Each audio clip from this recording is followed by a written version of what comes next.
بسم اللہ الرحمن الرحیم۔ محمد گلزار شاہد، سوائل مائکرو بیالوجسٹ۔ کاشتکار کھاد جو ہے اب بہت زیادہ فرٹیگیٹ یعنی فلڈ اریگیشن کے ذریعے دے رہے ہیں، تو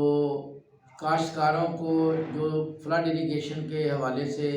چند اہم چیزیں ہیں وہ ذہن نشین کرنی چاہیے۔ جب بھی آپ نے ڈرم کے ذریعے سے کوئی کھاد فرٹیگیٹ کرنی ہے، کوئی اور چیز فرٹیگیٹ کرنی ہے، تو اس کے لیے آپ کا جو ڈرم ہے وہ اس طرح کا ہو کہ جس کے نیچے جو ہے وہ پائپ جو ہے اس کے ساتھ چیک وال لگا ہوا، اور وہ پائپ بھی کم از کم 0.25 انچی 1 انچی کا ہو، تاکہ اس میں سے کوئی چیز چوک نہ ہو۔ ڈرم میں آپ نے سب سے پہلے 30 سے 40 لیٹر پانی لینا ہے، تاکہ جو بھی آپ مٹیریل ڈال رہے ہیں وہ براہ راست جو پائپ ہے اس میں نہ چلا جائے، اس کو چوک نہ کر دے۔ اس کے ساتھ ساتھ آپ نے اس میں جو بھی چیز ملانی ہے وہ آپ نے ڈالنی ہے۔ مثلا آج کل لوگ، میں نے فاسفورک ایسڈ بنانے کا طریقہ بتایا تھا کہ آپ نے اس میں 30-40 لیٹر پانی ڈال کے پھر اگر بالفرض آپ نے آدھی بوری ڈی اے پی ڈالنی ہے تو آدھی بوری ڈی اے پی 6 سے 6.5 کلو 7 کلو خالص 98% گندک کا تیزاب، یہ تھوڑی تھوڑی دونوں چیزیں ڈالتے جانا ہے اور اس کو مکس کرتے جانا ہے۔ جب یہ دونوں چیزیں مکس کر لیں اس کے بعد اس میں آپ نے، اگر آپ کی بہت پچھیتی فصل ہے تو اس میں آپ نے یوریا اور گوارا جو ہے وہ فی ایکڑ کے لیے آدھی بوری ڈال دینی ہے۔ اگر آپ کی فصل جو ہے وہ درمیانی سٹیج پہ ہے اور اس نے مناسب قد کر لیا ہے تو پھر آپ 8-10 کلو گوارا 8-10 کلو یوریا اس میں مکس کر کے، اور اگر بہت پچھیتی فصل ہے تو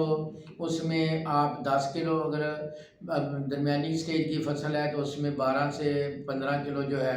وہ آپ نے پوٹاش والی کھاد بھی حل کر کے مکس کر کے ڈرم کو پانی سے بھرنا ہے اور فرٹیگیٹ کرنا شروع کر دینا ہے۔ فرٹیگیشن کے لیے سب سے پہلی چیز تو یہ ذہن میں رکھیں کہ آپ کی فصل اس حالت میں ہو کہ اس کی جڑوں کا نظام مناسب بن چکا ہو۔ اگر بہت ہی ابتدائی سٹیج پہ ہم جیسا کہ پہلے پانی پہ کوئی چیز فرٹیگیٹ کریں، اس وقت جڑوں کا نظام پوری طرح بنا ہوا نہیں ہوتا۔ جس طرح چھلنی کے بغیر آپ چائے جو کیتلی سے کپ میں ڈالیں گے تو ساتھ ہی پتی بھی کپ میں چلی جائے گی، اسی طرح آپ کی خوراک بھی پانی کے اندر حل ہو کے لیچ ڈاؤن کر جائے گی، جو آپ کے لیچنگ لاسز ہیں وہ بہت زیادہ بڑھ جائیں گے۔ جب آپ کی فصل بھرپور جڑیں بنا لے اس وقت فرٹیگیشن جو ہے کرنی زیادہ مناسب ہے۔ اس کے ساتھ ساتھ فرٹیگیشن کے لیے جب آپ فرٹیگیٹ کر رہے ہوں تو کوشش کریں کہ آپ کا جو ڈرم ہے وہ بالکل نکے کے ساتھ پڑا ہوا ہو۔ کچھ مہربان دوست کاشتکار کیا کرتے ہیں کہ 1-2 ایکڑ فاصلے پہ ہی وہ پھٹے وغیرہ پہ رکھ کے ڈرم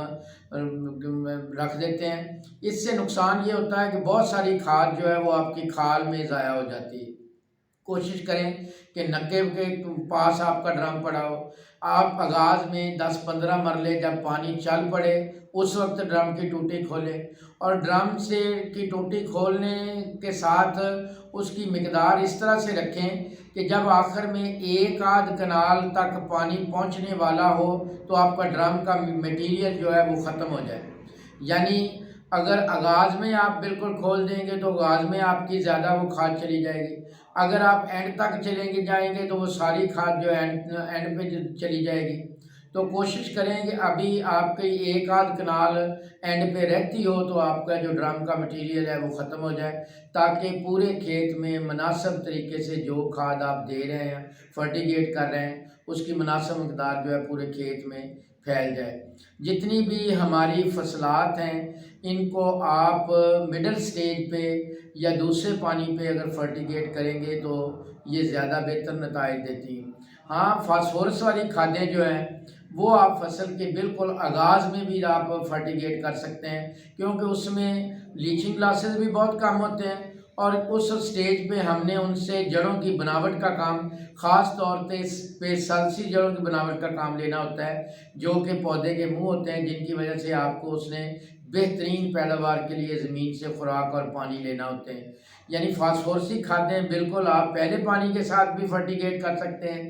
لیکن نائٹروجن والی کھادیں، خاص طور پہ نائٹریٹ کھادیں جو ہیں وہ آپ نے دوسرے پانی یا اس کے بعد جو ہے وہ فرٹیگیٹ کرنی ہے۔ اللہ تعالیٰ میرا آپ کا حامی و ناصر ہو. فی امان اللہ.